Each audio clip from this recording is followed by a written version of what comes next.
I muted myself. Welcome, everyone. You'll see on the ticker at the bottom of the screen, share your name, your pronouns, your place. And when you think of self care, what comes to mind? Thank you for joining us.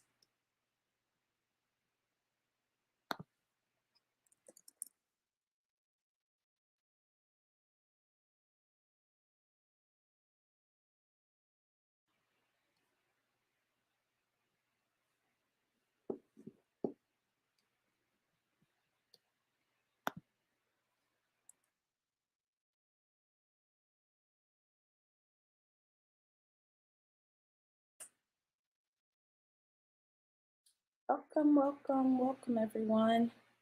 Looking forward to this conversation this evening.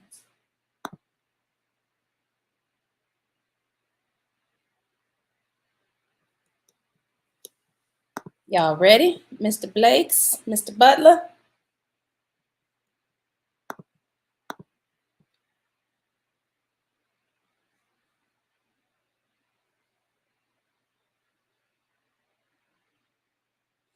Unmute and quit laughing. They're both like muted. Good evening. Good evening, y'all. Welcome. We've been having some fun. Hilarious.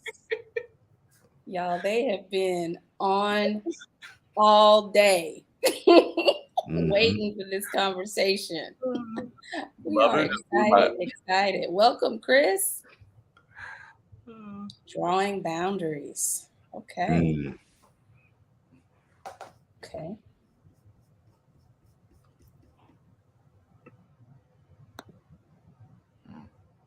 Welcome. Welcome, Chris. If you're just joining us, pay attention to the ticker and let us know that you're here. If you can't type, it's because you're not logged into your YouTube account. If you log into your YouTube account, we'll be able to hear you in the chat. Share your name, your pronouns, your place, and answer the question. When you think of self-care, what comes to mind? We're going to get started in just a little bit.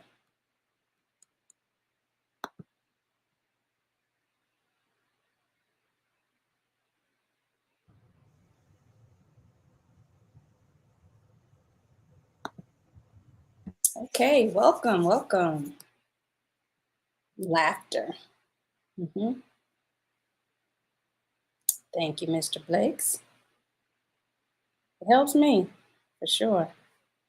Especially laughing at myself. That's always fun. So we'll go ahead and get started. So we have been testing the test of rest. We asked you, is this mic on? We asked the question, what drives your justice? Last month, Bavu and I talked about starvation. And today, Mr. Blakes and I are bringing in our friend, Mr. Butler, because we want to talk about resisting the standardization of self-care. So we're going to dig into this conversation. And I am Dr. Angela Ward, and I am coming to you from Central Texas. I welcome you all. And what comes to mind for me when I think of self-care is really finding a place to just be. Sometimes I just want to just be. I don't want to do anything. I want to close my eyes. And it's best for me when I can be in outdoors and just laying down and experiencing nature. What about you, fellas? Bavu. You want me to go? Yeah, go ahead. Okay. I'm James Butler. I'm coming to you from Central Texas. And my pronouns are he, him, his. And when I think of self-care, I think of necessary. My every day starts with a routine that helps me get somewhat grounded, leveled, deal with a lot of like mental health stuff, with depression, anxiety, PTSD, ADD. I got letters, y'all. um, and if I don't start my day with some form of self-care, and in my case, like some mindfulness, it's the rest of the day, the people that I'm around, the people that I'm with, the people that I live with, that I love with, that I work with, it impacts them. So it's necessary. Hmm. Thank you. Mm-hmm. Good evening, everybody. Bavu, Blake's. Glad to be back. Two things are coming to mind. One thing that's coming to mind is this, new blockbuster album talking about therapy and talking about mindfulness and talking about generational trauma and what to do about it. But from a more personal perspective, I'm thinking about laughter because I think about really tense, uncomfortable, tripped out moments that happen and how sometimes I just bust out laughing, not unlike, I don't know if you've seen it, but the Joker. Have you seen the Joker? Joker laughs at inappropriate times. Sometimes, I know in my mind this ain't the time to laugh, but it comes up in me for a reason. And I think sometimes the body knows that that's what you need to get through certain moments without getting beside yourself. That's what comes to mind for me right now. Wow, thank you. Welcome, Miss Gray. So we position this work deeply in inquiry. We position this work unapologetically in our lived experiences as educators. We position this work in community. It's always important to me to bring people from my community into this conversation. So thank you both for accepting the call to join me and have this beautiful conversation about self-care. We position this work in a collective of learners and leaders. We position this work not as a checklist or multi-step process with a ready solution, but as an adaptive challenge. We position ourselves in radical humility, truth-telling, and grace. And we are really in this kitchen table conversation because, one, we don't want to formalize this conversation. We want this conversation to be a space where we hold space to support people working in schools who have committed to leading for anti-racism and racial equity, to create identity-safe schools for students and workplaces for each other as adults. We often forget that. And this conversation is a dialogue. We engage in critical conversation with you, so we hope you will join in talking with us in the chat, and we invite you to reflect as we're engaged. And I want to read to you a land acknowledgement. We come to you from Central Texas on the ancestral lands of the Tonkawa, Karankawa, Comanche, and Kawiltikan. As anti-racist educators, we recognize that this land acknowledgement is a small step toward redressing the stories and practices that erase Indigenous histories and the presence of Indigenous peoples in our current reality. We recognize our responsibility to hold space for the histories, the current day reality, and ongoing history of Indigenous peoples. We share this land acknowledgement to urge you to learn more about the Indigenous communities where you live, lead, and work. And so we want to break bread with you. And what we're really thinking about, James gave us an opening quote from Angela Davis. I'm going to put this in the chat. And we'll start our conversation there.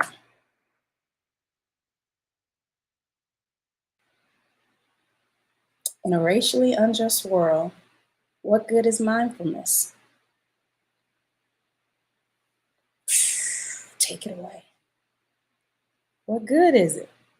What came to mind when you thought of this quote, James? Oh, I mean, so much. First of all, you, CP&I cohort 3. My action research project when I was in your cohort back in 2017, 16, Somewhere around there. Yeah. somewhere around there. Dang, that was a while ago. Was based on this quote from Angela Davis, because I was the mindfulness specialist for the district, and just really got me thinking about why are we sharing this? How are we sharing this? And it was from a conversation that Angela Davis had with John Kabat-Zinn, who's founder of mindfulness-based stress reduction, and authored several mindfulness books. And she just asked him, like, in a racially unjust world, what good is mindfulness? And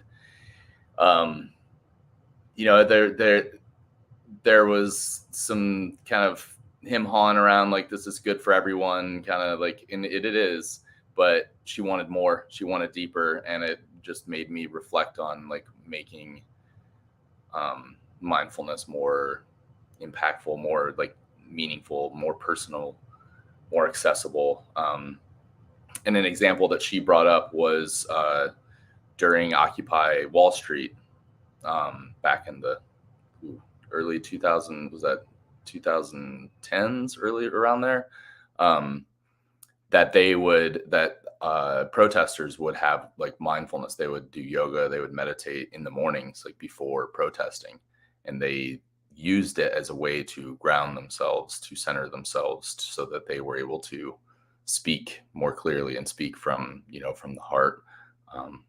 So I just thought, I don't know, I love that quote, and I love using mindfulness to help us be more clear, not calm. A lot of times it's thought of like calms you down, but it's like sometimes you're angry, and that's okay, but like, how can you speak with clarity with your anger or with whatever it is that you're experiencing? The amygdala, it starts taking over. make things not so clear. So taking a deep breath, having a little mindful moment, is really helpful for that. So that's kind of why I wanted to share that. Can you talk a little more about the amygdala for those who don't know that language? Yes, thank you. Yeah, the amygdala, you got your hand model of the brain right here. Wait, where am I? There we go. Fight, flight, or freeze kicks in from there,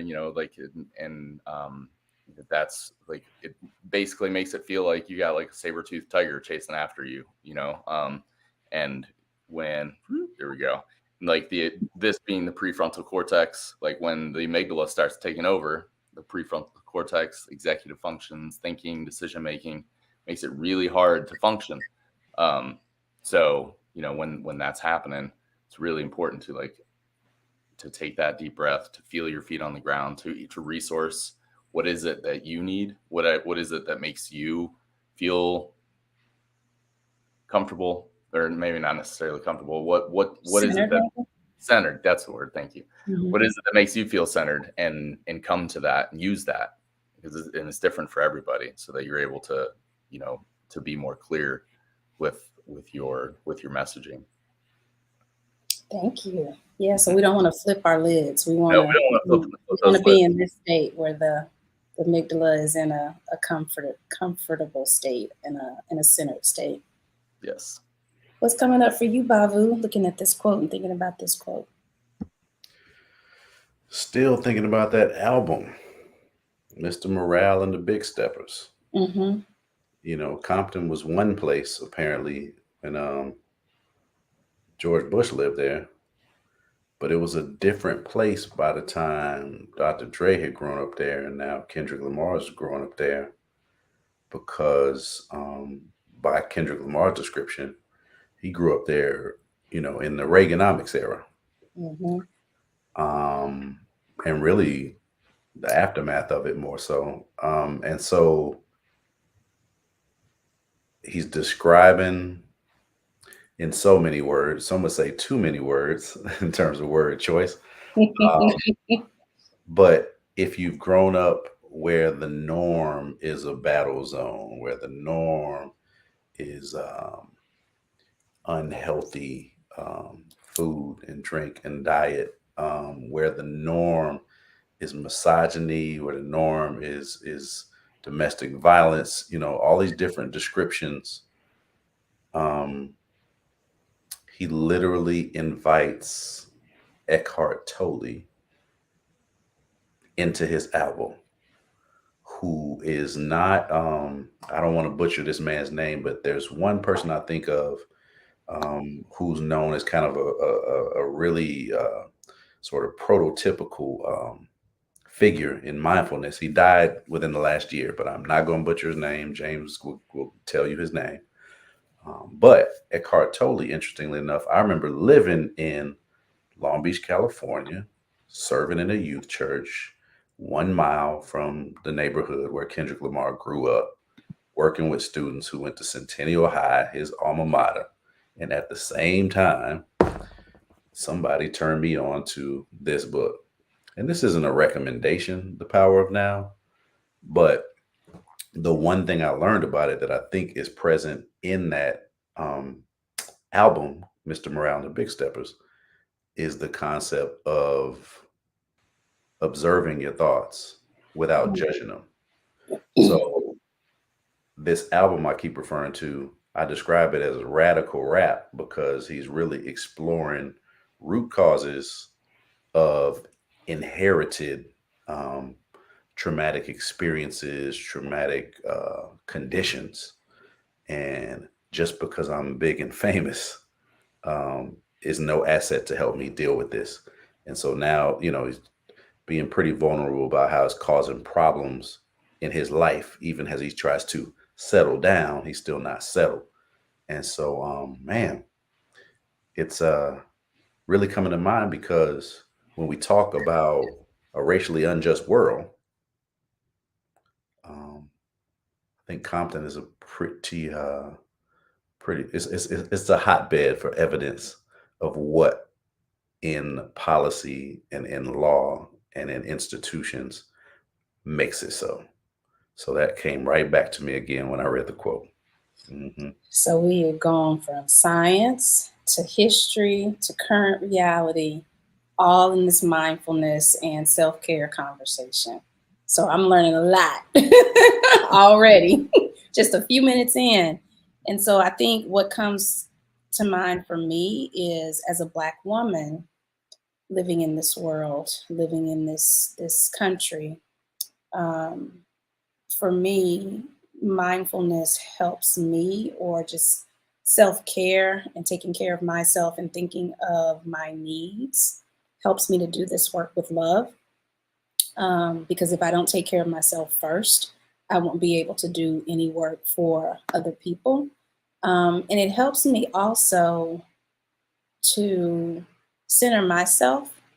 I do things that, to push away. Sometimes you just got to push away from the noise, and find ways to just center yourself and be okay sometimes with, this person or this issue isn't gonna solve. It's not gonna be in a space where I can influence it. And so sometimes you just have to push away and just let things work themselves out too. And to me, that's a form of self-care also, knowing when to unplug, knowing when to get away, knowing when to just say, I've done my best and this is all I got. So I wanted to also put the definition of anti-racism in education in our chat so that we have it. And what comes to mind for you as you think about this definition and self-care? How does it make you think about self-care, or does it? Does it connect in any way for you? I just thought of that question. I was curious.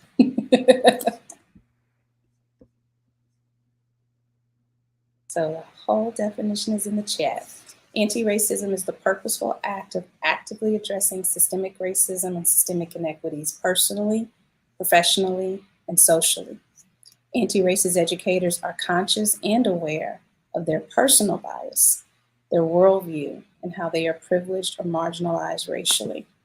An educator is anti racist when they actively disrupt systemic racism and inequities from their own sphere of influence, and they partner with other anti racist educators to enact collective disruption of institutional racism and systemic inequities. So, when you think about self care in that definition, anything? I'm going to mute. First of all, Thich Nhat Hanh, Bavu, was the Buddhist monk that you were mentioning. Wanted to make sure we acknowledged him, who just passed away. I think it was just a few months ago. And he was really like largely credited with bringing he like sat down with Dr. King. Like he brought mindfulness.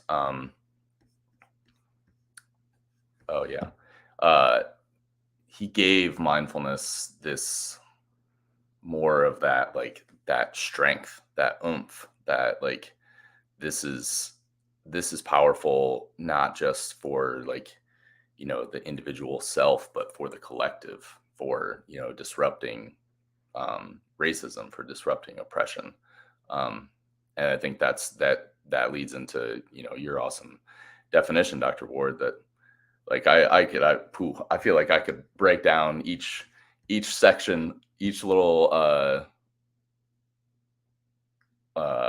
little like block in the chat that you put in there. You know, the awareness, being conscious, being aware. I will say as a white person, as a cis hetero white male, with lots of privileged identities, mindfulness has helped me a ton in my own journey, my anti-racist journey, anti-oppressive journey, and unlearning. Like I need that mindfulness, that awareness to recognize biases, to recognize times when I slip up, to listen when people call me out for being, you know, call me out or call me in. You do whatever. I need it. And you know, it's yes, that's right. Sorry, y'all. Thich Nhat Hanh. So sorry, squirrel. I mentioned those letters, y'all. I get distracted. I get excited talking about this. But I mean, I think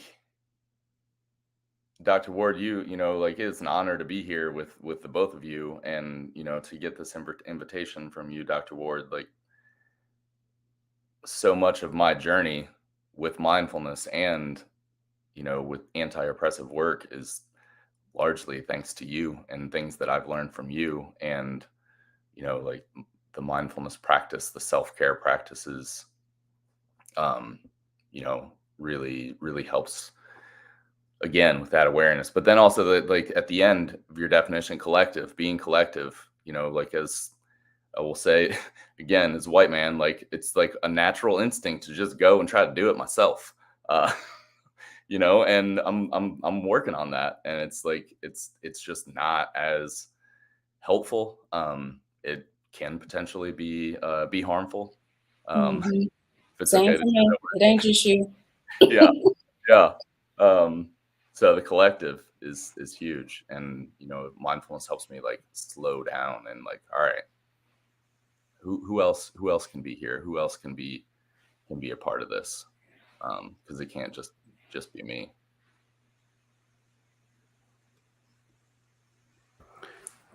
Brings a couple of other things to mind for me too. One is I appreciate the definition you offer because I think it challenges people who may just want kind of a pendant, you know, anti-racism as cologne, perfume. Yeah. Just, Check you it know, out. I got my hair cut, I got my look, I got my makeup, my glasses, my outfit, my shoes, my jewelry, and now sprayed it on right quick. And so it goes into a lot of detail to where for those willing to unpack it, they can always see a challenge. And I feel like the best reading is where there's some things that are familiar and validate, but there's other things that challenge and push forward. So, y'all heard that? You didn't hear that, did you? Okay. No, we read your lips. I'm like, that was the daddy. Be quiet. Dang, dude. We didn't even hear him. I saw that dad side look. Yep. Kitchen table. So that was one thing, is the definition and appreciating it for its ability to challenge somebody who actually engaged with it. And with that said, there's a lot of activism embedded in that definition. And what do people who take action tend to do? Get tired. They call it activist fatigue. And so I think that there is certainly a place to consider mindfulness and self-care. Sorry, I'm kind of overlapping those terms, but considering self-care when it comes to taking action. And it's not always like taking action like running up on the mayor, or the city hall or the police department per se. Matter of fact, watch this, James. Got one. I need to finish this. Got another book. The Art of Mindful Facilitation. Oh yeah, From I got that one.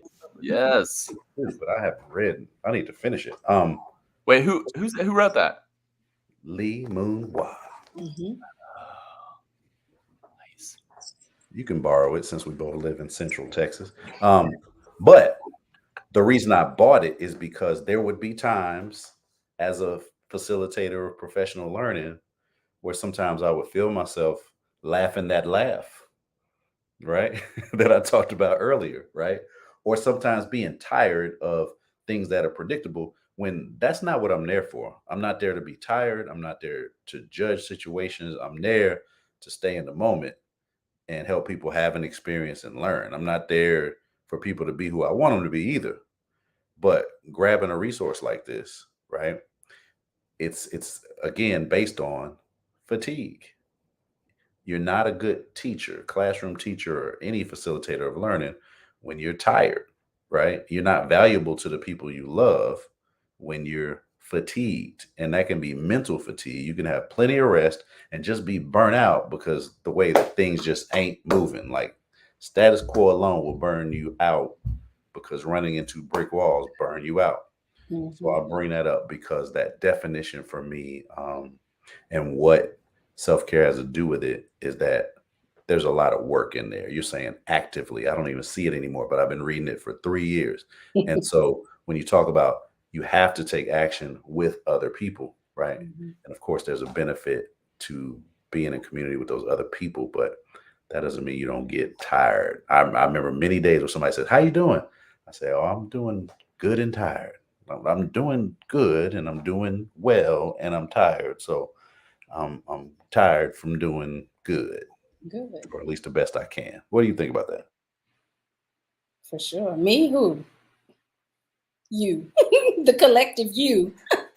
I'm just thinking about both of y'all saying and just reveling in the fact that the three of us are part of a community and a collective of people who continue to stay connected based on the work that we did in Central Texas schools and continue to do in Central Texas schools and schools around just everywhere. And we have some people adding to the chat. The definition centers intentional action and not passive allyship. Love it. The definition shouts, "I can't fix racism or disrupt the system alone. It is a group activity that must be done in community to be effective." And we are the visual of, yes, doing this together and being in community really helps. And you brought up the monk, and when I saw the name written down, I believe that is the person that Bell Hooks talks about in her book, Teaching to Transgress. I didn't bring it in here with me. It's in the other room, but I'm gonna have to go back and look. I'm like, I think that's the same person. Look, Babu's looking. Is it in this room? We've been pulling books out. and sharing books with each other. So we'll share them as it comes up in this conversation. But thank you for adding to the chat, and thank you all for being here to listen.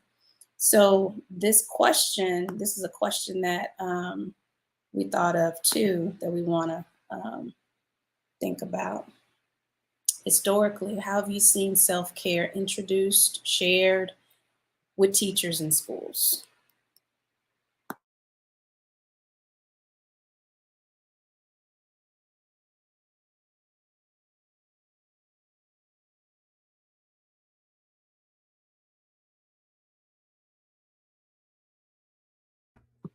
Babu, you want to start with that one?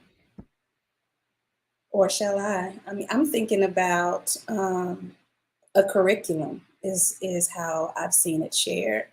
You know, you have to have basically a checklist and a script to teach you how to teach children self-care. And often that script is taught by people who aren't walking the walk or talking the talk themselves. What else historically have you all seen it? At first, I drew a blank because I was like, historically, I don't remember it at all. But I remember the first 2 times I was exposed to kind of a concept of self-care. One was a teacher in my humanities department who is now administrative supervisor of social and emotional learning and cultural proficiency and inclusiveness in Austin ISD. And right now. And second time was when Alonzo Blankenship told me about this guy in Austin ISD and sent us an email. It was James. But from my perspective, that term has really ramped up in the past 5 years. Because there was a time where I never heard that, and now it's unavoidable. So I'll stop there.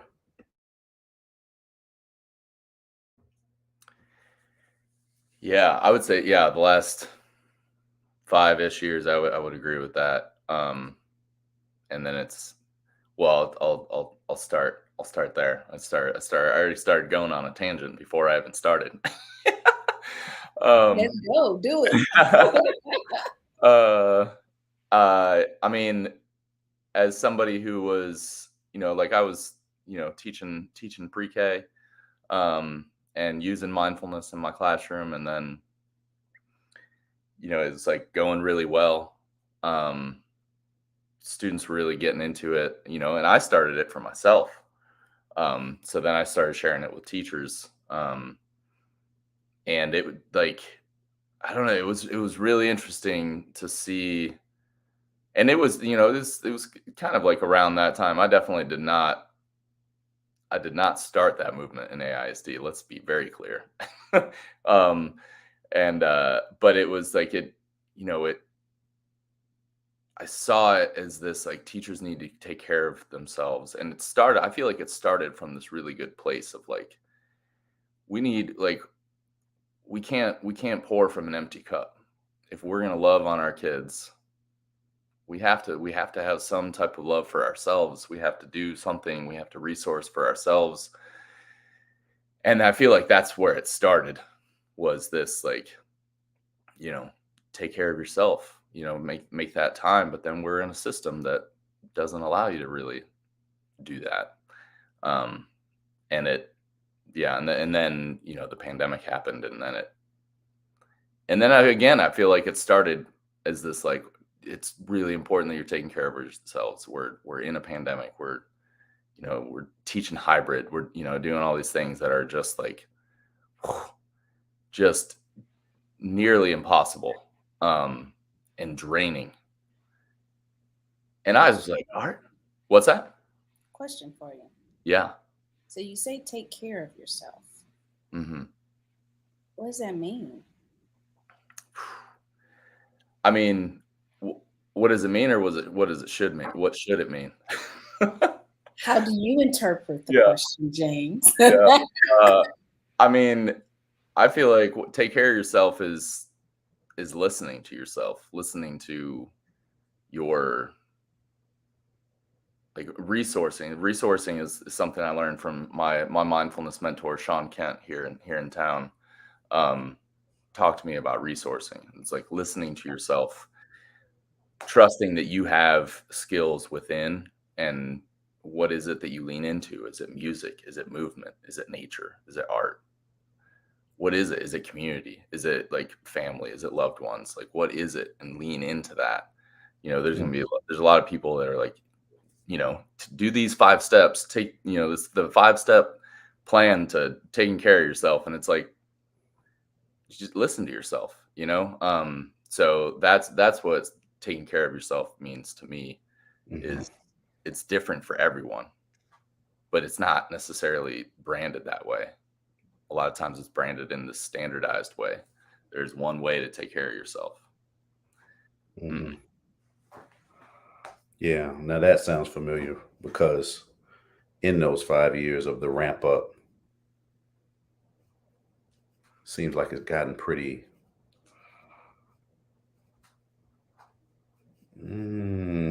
how do I say this in a respectful way? Respectful? It's been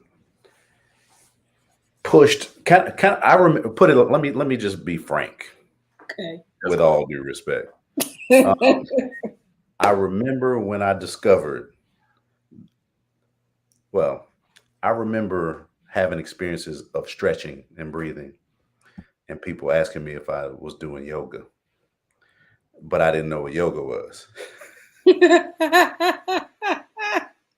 And for some reason, that always gets on my nerves initially when you're doing a thing and there's already like a name on it. And it's like, I don't even know what you're talking about, but I smell cologne, like Cristobal cologne, like kind of, colonizer scent. When there's already a term for something and I'm all I'm doing is touching my toes, but I'm doing yoga. Like, who decided that? And why didn't I get the memo? So anyway, I find that a lot of teachers that I know will roll their eyes at a lot of notions that are offered to them in terms of self-care and mindfulness because they're thinking that it's way too bougie and just something that's being thrown at them as an alternative to systemic change. Kind of like self-regulation might be offered to a student in a public school. So I just want to insert that too. And especially this year, I've literally heard, if they come to me trying to make me meditate, I'm gonna go crazy because it'll be the 13th time this week or whatever. So that's a thing too. And I think that has to do with your point of standardization. And you just dropped self-regulation and then just kept talking. I'm like, okay, elaborate. Oh, your behaviors are undesirable, which are leading to punishment, son or, child. And I just need you to regulate yourself. I'm not going to necessarily change anything. And we know this overarching, like, consensual systemic reality we're sitting in is not going to change. So you need to figure out how to deal with this for yourself so you can deal and carry on. How's that? That's what I mean. What you think, I mean, putting the onus on the affected or the person who's there as the learner, the student. I'm not going to teach you how to do it per se, but you need to do it. And now I got a name for, and now I have a name for what you need to do. I think a lot of times that's the way, these notions of self-care and mindfulness. And this is from what I hear from teachers to this very month, that sometimes it feels like somebody dumping some hot coals on your head, where you're being encouraged, but not necessarily equipped. And when they have a situation where they are encouraged and equipped, it's like the greatest thing ever. And it's like, but that one guy, he was, that's the way I always hear it in so many different forms. In general, that's a bunch of guff. But the one dude, man, that I would go to his session again. It's like you have to have the exceptional teacher, you have to have the Mm. exceptional facilitator. But other than that, that's the story that I hear over and over again. And that's not historical. That's a little more current, Mhm. but Current. that's what it is. Got to have some kind of magic, right? Yeah. And I think I mentioned like that I perceived it as this start of like, it came from a good place. And I'll be honest, there might have been some ignorance in there because I mean, that was not that long ago. And now I'm seeing it like you're saying, Babu, like if I have to meditate if they tell me to meditate one more time, and it's like, and that's where the self-care, I feel like, has gone like too far, and it's starting to just be, I don't know, for lack of a more, I don't know, to be frank, in the words of Babu Blakes, I feel like self-care is starting to be weaponized against our teachers. Like, take care of yourself, but we're not going to change anything. We're actually going to make things harder for you. But if you meditate, it'll be all right. It's like, no. Like the system needs to meditate. That's a good one. The system needs to meditate. I James never heard Butler that. said that one. But like I was working with admin, and then I was fortunate enough to be able to work throughout some schools in throughout the country and talking with admin, and it got me thinking about like asking them like what are y'all doing to like not just like bring me in and say and check a box. What are y'all doing to change this oppressive system for students, for staff? And that's where I like just running up against walls. Crickets. Yeah. Well, what do you mean? What are we? We're giving them a 30-minute workshop on mindfulness. We paid 30 minutes. Woohoo! 30 whole minutes. If they do 30 minutes of mindfulness, you're healed. You're healed. You'll be able to teach. You'll be able to teach hybrid. You'll be able to survive in a pandemic. It's that magic. Oh my Jesus! You talk about the magic pill. The magic yeah. Yeah, and it's not to say it's not helpful either now. No, it's yeah. Boy, it's helpful. Better than nothing. 30-minute meditation session not too long ago, and it was fine and great. But then I wake up and return to the same thing, and it's like, I see what you did there. When in the world of calm down and breathe, as anyone who is told to calm down, breathe, have you been able to do that? Yeah. Oh, hey, Joanne. Especially when you're in the throes of it, right? Calm down.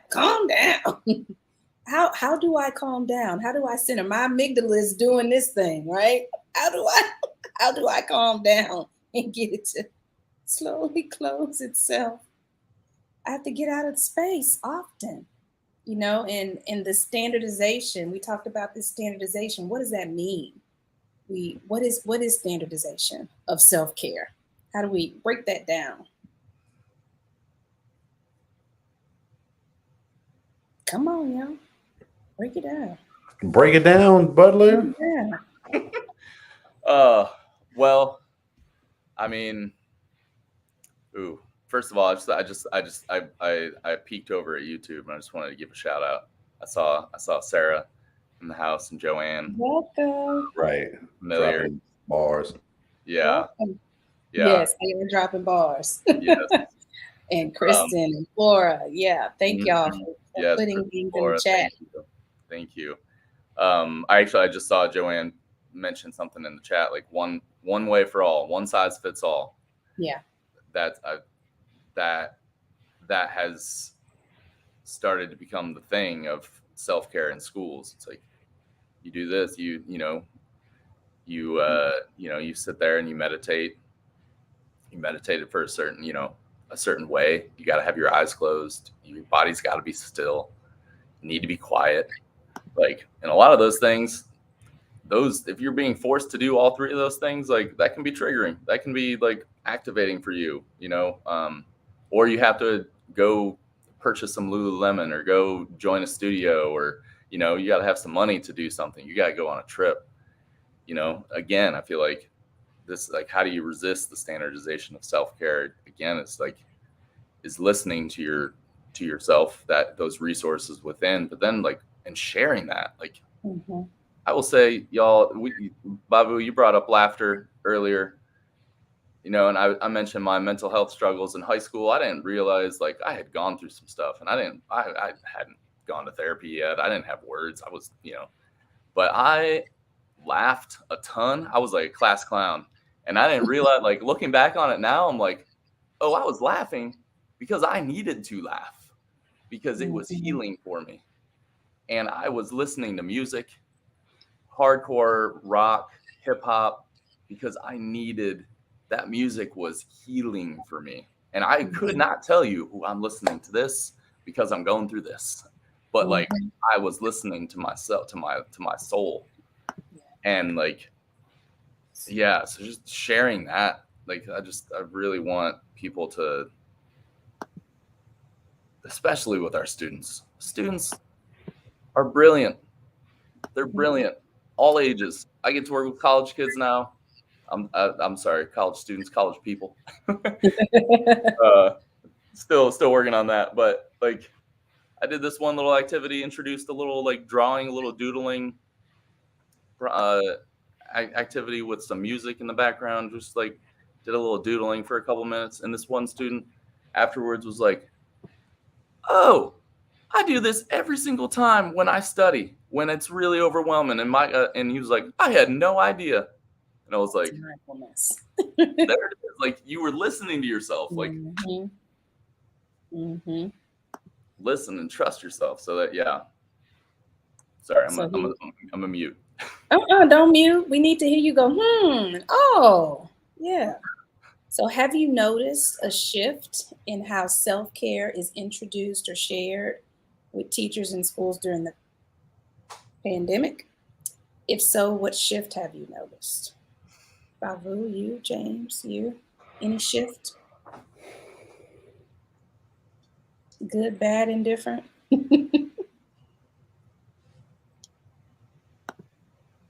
I would say like certain from pandemic era to now, a lot of language being adopted and used and weaponized because it sounds like the right thing to say or to offer. And so, and I think I alluded to this earlier too, but I would say it just seems to be a little more aggressive, if you will. Is that the right word? No. Presented as some sort of panacea. How about that? Okay. Which I think we're already kind of talking about. So I like the way this question popped up at this time. So that's what I noticed.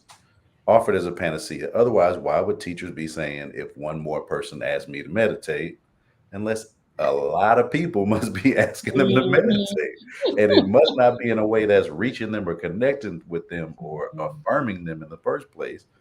Because when did people get hostile to meditation? My answer would be when it's too damn standardized. And that standardization, Joanne just put in the chat about it being prescribed. Like you need, like when James put it in the space, you need to take care of yourself. You need to meditate. You need to. And the main person that's telling you what you need to do ain't doing it themselves. And they may have yelled at you 5 seconds ago, or yelled at a child, or rolled their eyes at a parent, or complained about a parent. And so those things kind of remove that's a hierarchy of self-care. We got these counselors up in here. Standardization equals removal of context. Yes. Think about that. Imagine a standard self. That don't even make sense. You'd have to have a standard self to have standard self-care, right? Mm-hmm. Where are the standard self? I mean, Where the standard selves at? especially over here, like Mm-mm. No clue. Standard cells. I'm waiting for the sound effect to go with that one. Yeah. That one needs a sound effect. I got books, but I cannot find a standard self example. Mm-hmm. Like, not even, I have 2 children. So do you. Mhm. They're not standard. No, my children are not standard. And they They're have the so, same manufacturers and everything. so very different. Mm-hmm. Very different operating systems. Mhm. Very different. Mm-hmm. So I'm putting this quote that James offered by Dr. Angela Rose Black. If one of us cannot breathe, none of us can breathe fully. Whew, that was powerful. And that's something I'm really holding that, because that the way that I do this work and thinking about, it's funny that people will call and say, didn't realize how much you had to hold, because I didn't see half of the things that I see now. And the fact that I was often not breathing so that others could breathe, like holding my breath and holding things in and keeping it, and having to find space outside of work just to breathe. And like I said at the beginning, just to be. And so if I'm the one that's taking all the weight, who's giving me space to breathe? That's what comes up when I see that quote. What about you?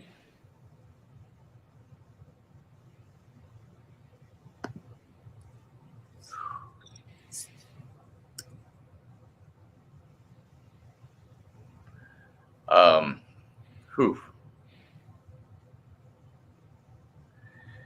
Yeah. Dang. Yeah, Dr. You visualizing me not breathing? not just visualizing, but like I've seen it. Yeah. In spaces. I've Yeah. seen you not breathe. Mm-hmm. And it's funny, if you're not being mindful of it, sometimes I would catch myself holding my breath because something would click and I would realize that I wasn't centered.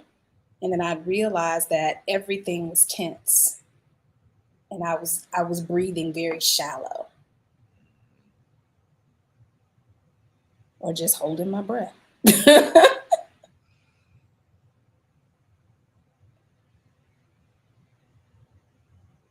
Yeah.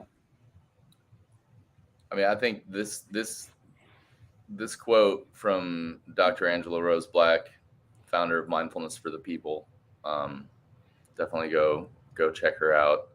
Become a Patreon member. I went to a 3-day institute with her 3-4 years ago in Milwaukee, disrupting systemic whiteness and the mindfulness movement.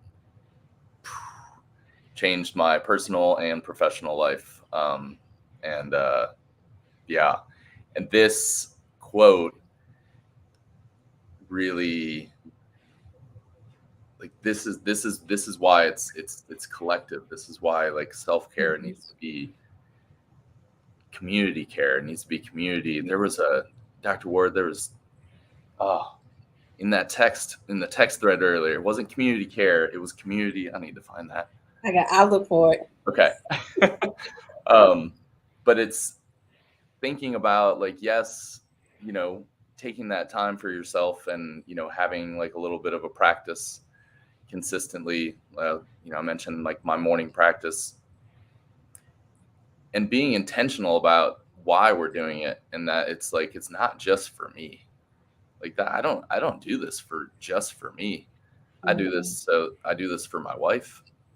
I do this for my about to be born daughter. So, like, I do this for the people that I work with. I do this for my friends and my loved ones. Because if I'm not showing up as my best self, that impacts people around me. So yeah, like I just really need to focus on like this is a collective effort. Mm-hmm. It's just like a simple mind shift. Mm-hmm. Like, why are we doing this?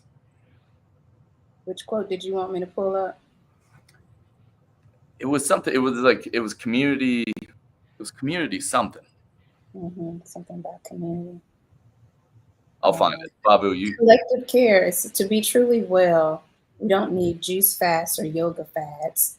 We need to detox from a culture rooted in perfectionism, white supremacy, and individualism, and move toward a model that embodies mutual responsibility and extends beyond self-help to collective care. Was that it? Collective care. That's what it was. Collective care. And it's from the book, y'all. Literally, me and James follow Carrie Kelly. Is it Carrie Kelly or Kelly Carrie? Let me see. Carrie Kelly. Carrie Kelly. We both follow her. We subscribe to her newsletter. She founded Wellness. She was one of the leaders of the Wellness of We that came on during the pandemic, and I started following her, and she launched a book. She wrote a book, American Detox: The Myth of Wellness and How We Can Truly Heal. And we both got a message in our inboxes today that the book was released, and it's available. So I'll put that in the chat also for you. But there were like some gem quotes in there that we kind of just texted over this afternoon. And so, closing thoughts, Mr. Blakes, Mr. Butler? I definitely have one, because this quote sent me to find a couple of terms. First of all, success, right?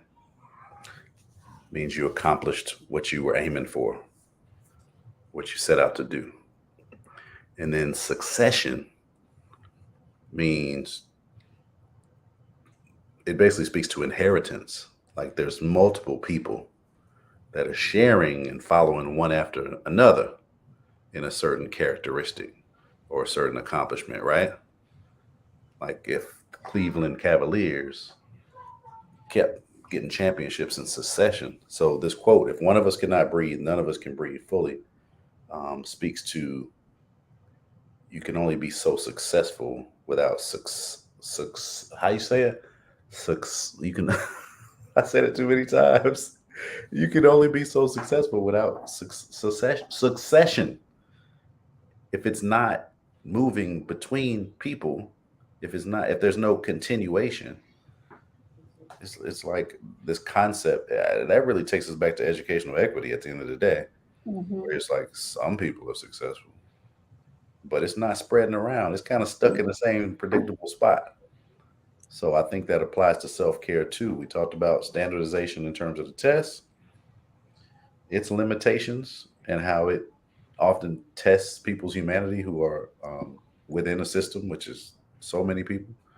But with self-care, it's like if you standardize it, you're limiting its capacity to be successful for anybody, because it's ultimately not going to be successful for anywhere near everybody. So that's what I'm really kind of closing out on. Thanks to that quote. That quote was very moving for such a short quote. Very, very. That was a powerful one. Thank you so much for sharing that with us, and thank you all for being here with us this evening. I'm putting our Twitter handles in the chat. If you don't follow us, we'd love to follow, and know that these two gentlemen have websites. And if you've subscribed, you've been given that information, but definitely follow them on Twitter and Instagram. And I appreciate you both. Thank you so much for being here. And this conversation was just like mellow. Did y'all feel that? How mellow this conversation was? Very different from some of the other conversations where we're just like, ah! Yep. But it just felt mellow, and just we kind of came into the space with that mellow. Yeah. And I found the link for you all to the book that we Yeah. it's mentioned. I'll put it also in the I chat. think it's the topic and the timing. Mm-hmm. You know. Yeah, there's so much, and we didn't even touch on the things that we're dealing with in our country right now. Yeah. Or Another a city. mentioning, seeing, feeling, breathing, Mm-hmm.